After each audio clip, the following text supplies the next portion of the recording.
मीरपुर नाम के शहर में तेजस अपनी पत्नी नीरू के साथ रहता था। पति पत्नी दोनों ही नौकरी करते थे। एक दिन तेजस गांव अपनी माँ के पास फोन करता है। हेलो, प्रणाम माँ। जीते रहो माँ, तुम दादी बनने वाली हो हैं? अरे वाह, ठीक है बेटा, मैं कल ही आती हूँ। जब माँ जी शहर पहुंची तो बेटे बहू ने बहुत अच्छे से स्वागत किया। लीजिए माँ जी, चाय। अरे गर्मा गर्म पकोड़े ले आओ माँ के लिए। नीरू रसोई में गई और 2 मिनट में ही पकोड़े ले आई। जी ये लीजिए। बहू, जादू से बनाए हैं क्या? अभी तो रसोई में गई थी। यम्मी। माँ जी, शीला रसोई में पकोड़े तल रही है, मैं बस लेकर आई। हे भगवान, मेरा धर्म भ्रष्ट कर दिया तूने। अब तो गंगा जल से शुद्धिकरण करना होगा। दूसरे दिन, माँ जी मैंने नाश्ता बना दिया है, ऑफिस जा रही हूँ। पर अभी तो घर का सारा काम पड़ा है। शीला आती ही होगी, झाड़ू पोछा बर्तन कपड़े वो सब कर लेगी। हमारे जमाने में घर का सारा काम हम ही करते थे। जी माँ जी, आप बहुत होशियार हैं, मैं घर ऑफिस दोनों नहीं संभाल पाती। तो जरूरत क्या है घर से बाहर जाकर चाकरी करने की? वैसे भी घर का काम खुद करने से घर में बरकत आती है, समझी? पर माँ जी। पर वर कुछ नहीं, इस महीने की पगार मिले फिर ऑफिस बंद। हाँ। रात को नीरू तेजस से कहती है, सुनिए जी, बोल रही थी।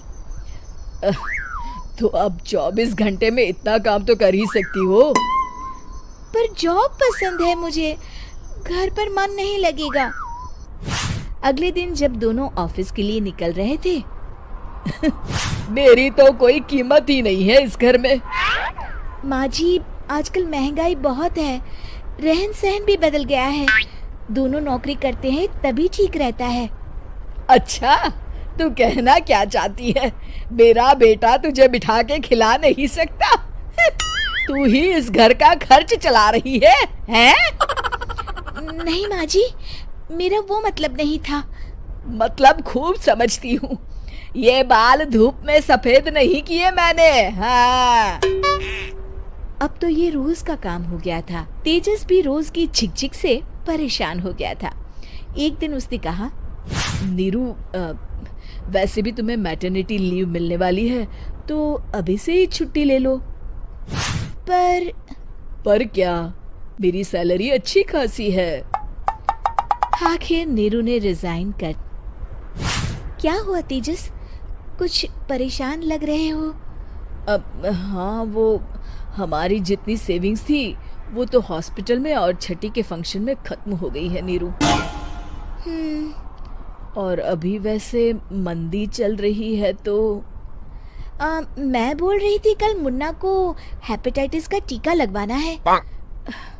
नीरू, क्या पोस्टपोन नहीं कर सकते?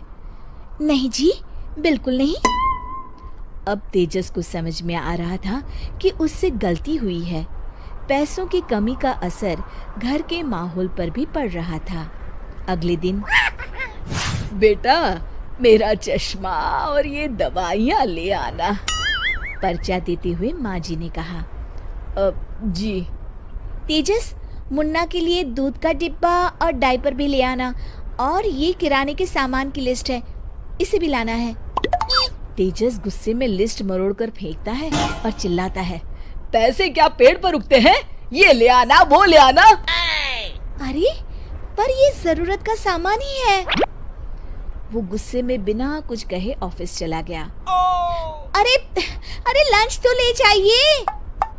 नीरू दौड़कर डिब्बा पकड़ाती है। एक दिन खाना खाने के बाद, नीरू, अब तो मुन्ना कुछ बड़ा हो गया, तो अब तुम वापस ज्वाइन कर लो ना जॉब। पर इस रिसेशन में जॉब मिलना बहुत मुश्किल है। ट्राई तो करो। फिर मुन्ना? माँ जी है ना, और एक फुल टाइम मेड भी लगा लेंगे। पर माँ जी, उन्हें तो पसंद नहीं। तभी माँ जी वहाँ आ जाती है और प्यार से नीरू के सर पर हाथ फेरते हुए बोलती है, अब मेरी समझ में आ गया बहू, पहले के और अब के समय में अंतर है। तुम काम शुरू करो, मुन्ना की जिम्मेदारी मेरी।